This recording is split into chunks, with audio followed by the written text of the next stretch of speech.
Understanding why great powers go to war requires looking past the variables we usually blame. In this framework, the specific leader in power or the moral character of a nation are treated as irrelevant noise. Instead, we apply a model called structural realism.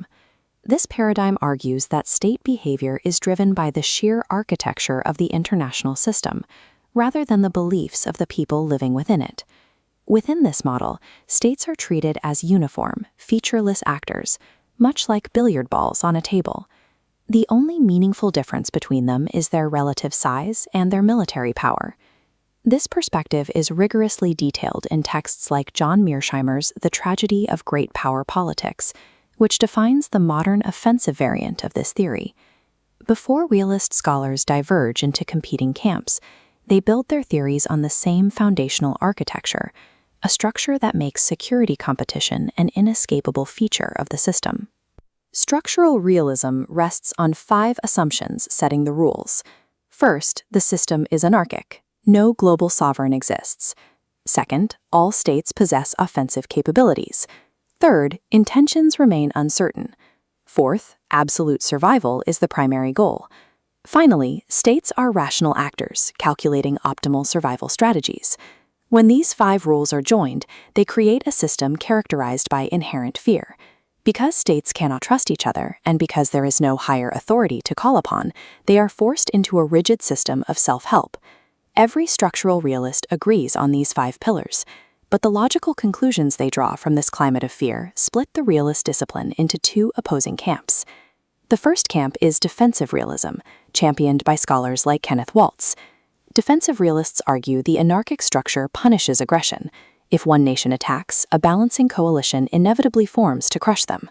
Additionally, the offense-defense balance favors the defender.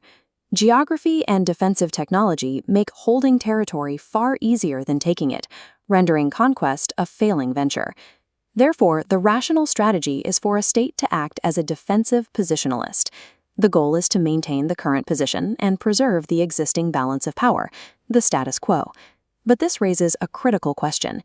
If maintaining the balance of power is the safest move, how do we explain the catastrophic wars of conquest that dot history? Defensive realists argue that these aggressors, labeled overexpanders, are acting irrationally. In their view, toxic domestic politics or rogue leaders hijack the state, overriding the logical constraints of the international system. They point to Imperial Japan in 1941 as a textbook example. Launching a war against the United States, a vastly superior industrial power, was an act of irrational overexpansion that led directly to national suicide. For the defensive realist, the international system is largely self-correcting.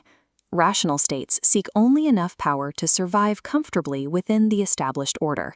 The opposing camp is offensive realism, as architected by John Mearsheimer. Offensive realists reject the status quo.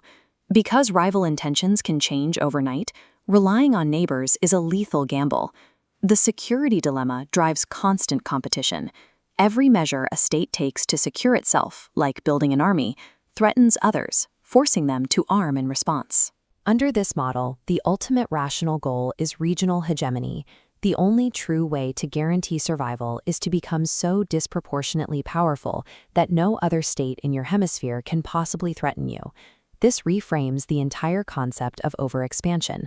Offensive realists define aggressive expansion as a structural requirement. It is a calculated gamble taken when a state judges that the risks of inaction outweigh the risks of war. The Cold War arms race represents a calculated response to structural fear. Every new missile silo or submarine fleet served as a necessary hedge against an adversary whose future intentions could never be fully known. Offensive realism describes a system that functions as a tragic arena. In this world, the drive for security forces states to pursue total dominance as the only reliable path to survival. To see how these 2 theoretical frameworks operate in practice, we can stress test them against a hypothetical high-stakes scenario, a protracted war between the United States and Iran in 2026.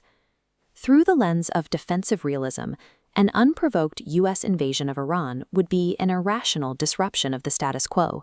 It would be viewed as an error driven by domestic lobbies, echoing past hubristic failures. Through the lens of offensive realism, the dynamic shifts. Iran is facing an existential threat. Structural survival dictates that they cannot back down. They must maximize every piece of leverage they have and fight to the death.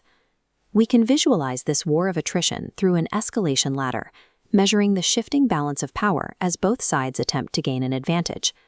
As they move up this ladder, Iran holds distinct structural cards. Their reliance on cheap, asymmetric warfare allows them to trade a $5,000 drone for a $1 million U.S. interceptor missile, steadily exhausting American military resources. These structural pressures lock both actors into a devastating spiral. Even if leaders want to de-escalate, the mechanics of the system compel them into a protracted war that neither side can easily exit. This chart shows the immense geographic leverage Iran holds over the global economy. By choking off the Strait of Hormuz, they have the capability of reducing global oil flow from 20. When allied proxy forces like the Houthis compound this advantage by closing the Red Sea, it creates a multi-front economic blockade that punishes the international community. Contrast this with the structural disadvantage facing the U.S. military. Launching a ground invasion into a mountainous fortress nation populated by 90 million people requires an immense logistical footprint, which is unfeasible with a limited force of light infantry. Whether you view the international system as a self-correcting balance or a tragic competition for survival, structural realism provides the indispensable framework. It strips away political rhetoric to reveal the underlying systemic forces that drive states toward conflict.